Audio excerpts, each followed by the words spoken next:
Welcome to the Weekly Huddle YouTube channel. I'm your host, Owen. If this is your first time coming here, welcome to the channel. I know I'm going to be posting this to like some subreddits for like the Bills, Seahawks stuff. This is the second time I've done a video like this. The first one was the Bills versus the Raiders. I am a Bills fan, and I'm going to try to be fair to the Seahawks in this little game preview. I'm trying to show my bias too much. But if this is your first time here, the best way I can sum up this channel / the podcast is just basically, do you remember when you and your friends would sit on the couch and on Sundays waiting for like Sunday football to come on, and you just sit there and start shit talking all the games that like are getting highlighted on the screen, like saying, "Oh, that team sucks. Oh, that team's good," without really going too much in depth of it, just because talking about like sitting down and shit talking with your friends basically about football. Yeah, that's basically what we do here. So if that sounds like something that would interest you, I would suggest checking out the rest of our stuff. We do have some more like in-depth stuff because like we actually know what we're talking about, but just when we're together, we just kind of do that kind of buddy up thing. But yeah, so today I'm going to do a game preview, basically to give keys to win for each team, and basically how I think my Bills can pull this out, which is looking unlikely just because the underdog plus the injury report that came out. It's not looking good, but I'll go into it. First up, we're going to do the Bills keys to win. So last week they're coming off a win against the Patriots, where a last-minute fumble saved them from losing to a arguably pretty bad team. Not really arguably anymore, they're 2-6.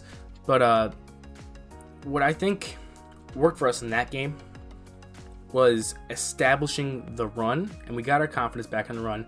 Feliciano coming back helped. Morris leaving, that hurt. So I'm Ike Boddicker graded out as a third best player in all of last week for PFF. So establishing the run. I was watching WGR, which is the popular Buffalo radio station that talks about football, and they were saying that the way to win this game is to just throw bombs against the Seattle's weakened pass defense, which A, they're getting Jamal Adams back, and B, I don't think they actually watched the Seahawks 49ers game. The only time the 49ers were able to generate some offense to the passing last week was when they were able to, when it was garbage time and Nick Mullins was just throwing passes against soft zone defenses. These Seahawks, when they were getting run at, they held JaMychal Hasty and whoever else, Jerick McKinnon, to 3.9 yards per carry as a team last week against the 49ers. But both the Bills running backs averaged 5 yards per carry last game. And most of the negative plays that happened on those run plays were mostly on when they tried to reach the outside. If you can stay within those tackles, because the Seahawks front line, especially interior, the defensive line, is kind of on the smaller side, most exemplified by someone like Poona Ford, who's like 5'11". If you can get some push there with guys like Feliciano and Boddicker and maybe Brian Winters, but he's on the injury report now, which is shocking because he wasn't there before. So maybe like Ryan Bates or something like that. Maybe Cody Ford can come back. But if you can definitely there's definitely some push you can get in there. And I know you're running right at Bobby Wagner, which is a bad idea. But just chunking off 4 or 5 yards of play before Wagner comes in there and they start just trying to get some first downs, get some long play drives. I don't know why they were talking about trying to just duel them in the air, because the Seahawks, what they do best is real big explosive pass plays, and which in turn leads to shorter drives that don't last like 1, 2, 3, 4 minute drives, touchdown, big pass plays kind of thing. If you can keep that offense off the field with 10, 11, 12 play drives that chew up 8 to 10 minutes of clock, why wouldn't you do that? That's like something that needs to be a focus. Get the ball out of Russell Wilson's hands and you will win this game. Another thing that killed the 49ers, they were kept it close in the first quarter and a half. What killed them was the Jimmy G pick, then the fumble on the kickoff, and then more fumbles, and there was a bunch of turnovers that really stunted them. It was like 6-7, I think, at the end of the first quarter. And that Jimmy G interception was in the red zone. They could have scored again. So I think running the ball and trying to limit the turnovers, so it sounds like more of a conservative game, but I mean, you can take your shots. They do have a weak secondary. Jamal Adams is back, but he can only do so much when your corners are all hurt. So you can take advantage of that. But I think you have to, if you can take those shots, once you take those shots, you need to just grind out some downs. A drive that ends in a punt but took up 6-7 minutes is a win. A drive that ends in a punt after a minute and a half or 2 minutes, worst failure you can do. I think I'd rather even take a drive that ends in a field goal after 7 minutes than a drive that was 3 minutes and ends in a touchdown, to be honest, in this game, just to keep it where Russ has less time to cook. So offensively, I think not turning the ball over, obviously, that's always a key. And then sustaining the run game just to keep the ball out of Russell Wilson's hands is a good way to... It's a good mindset you should go into this. If obviously you fall behind by like 2 touchdowns or something, the passing game should be effective. But I mean, against the Jets defense, you put up 300 passing yards but no touchdowns, and it hasn't looked amazing the past couple weeks. Like Titans defense was just, I don't know what happened there. Josh Allen malfunctioned. Chiefs game, pretty rainy. Jets game, a lot of yards, not a lot of production. Pats game, again, rainy game, but I mean, it's whatever. You can bounce back on this one, sure. But I think the way to win this is to shoot up the clock, and as I've said. Defensively for the Bills, a key would be looking at the Chiefs game. What killed us was A, Patrick Mahomes being Patrick Mahomes in the red zone and getting 2 passing touchdowns, and B, we ran that defensive scheme, but we underestimated Clyde Edwards-Helaire and Damian Williams and just their offense in general. If you play that style of game where like you keep everything in front of you, make them do short dink and dunk plays, move their way down the field, instead of laying up the big, huge plays, their running back right now, they're starting running back because all the running backs didn't practice as of Wednesday. Their number one running back is DJ Dallas, who's also a little banged up himself. Which DJ Dallas loved him coming out of college. I just don't think that if you focus on the pass first and then dare them to beat you with the run game, like the complete opposite we did with the Patriots last week. Say, hey, we're going to go nickel, dime, quarter the entire game. Just beat us with your run game. Go ahead. We dare you.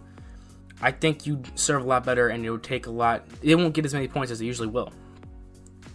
So I think running the game and then daring them to beat you with their running game is the key to win. I think for the Bills, they want to make this a boring-ass game. If it becomes an exciting game where both teams are just throwing for 500 yards and 12 combined touchdowns, you're probably going to lose that one.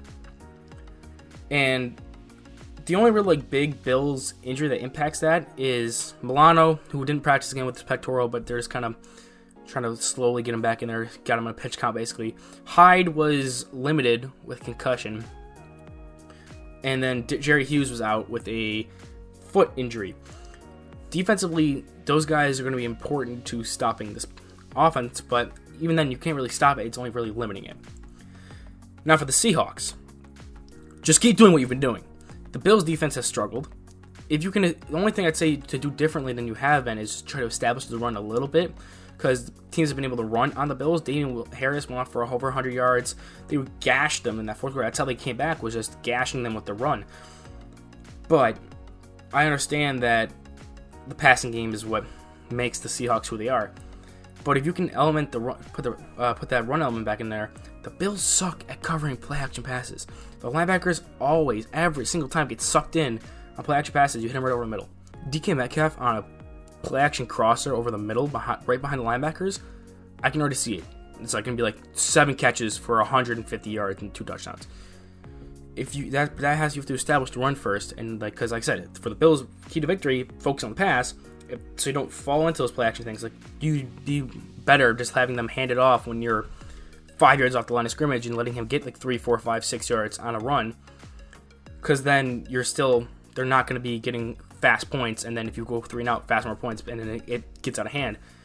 If they're going to score points, you're going to have to make them work for it. So the Seahawks basically do what you've been doing, because Russell Wilson is just amazing, and even if you don't incorporate the run as much, you'll probably still be in a good spot, because the Bills' pass defense hasn't been exactly what they've been the past few years, and their pressure rate is kind of it's been mediocre at best. So, yeah, just do what you've been doing on offense. On defense, you're getting back Jamal Adams, but and there's not much else you can really fix with the DBs. Just try to play your normal game. What you do need to happen is get pressure not from blitzing. Bobby Wagner had 2 sacks in the first half last week, and Jamal Adams blitzing, he's always a good blitzer. You need your front four to just get sacks without sending the extra pressure. That's going to be big, because when Allen has time in the pocket, he is a lot better of a quarterback. And I know you're probably going to have like a spy, and maybe Bobby Wagner will be like his half spy, whatever, blitzing, whatever.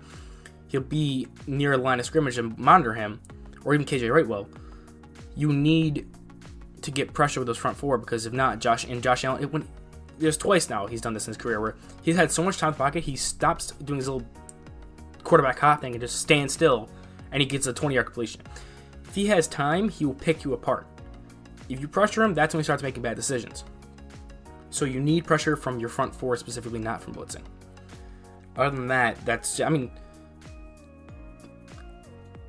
if you had to stretch me, like to ask, are the Bills going to win this? It's not looking good. I'd give them like a 75 to 25% chance to win it. But if they can establish that run, I think this entire game relies on the Bills chewing out the clock and running that clock out and not giving Russell Wilson the ball. If they can do that, the Bills will win this. It's just, I don't know if they're going to be able to keep up with that off. If they go 3, if there's like, they have like 2 or 3 back 3 and outs, we lost this game. So even if they don't score on them, the offense looks like it's struggling, we lost this game, because we need to have an offense for somewhat. But yeah, that's all I have to really say. Is I've just been hearing people talk about different ways to play this game as the Bills, and I think that's probably the best way to do it. And the Seahawks, you're just really good. You're probably just the number 1 favorite for Super Bowl outside like the Chiefs. So just do what you've been doing. Am I wrong? Probably. I'd love for people to debate it. Hopefully we get enough views or something on this, like on Reddit or YouTube, to have people debate whether or not I'm wrong. But I want to know why I'm wrong. Just like explain it to me. But yeah, I think that's definitely the key to win. I don't think it's a Bills blowout or Bills, gun show. It's gotta be. I am fairly happy if it's a boring game and the Bills win 16-12 or something like that. But yeah, that's gonna be it for me today. Check out the rest of our channel. Like I said, it's just us goofing around, acting like idiots and talking about football. So yeah, until the next time, it's probably going to be the podcast episode is going up tomorrow. So hopefully I see a lot more viewers there than just from this video itself. So peace.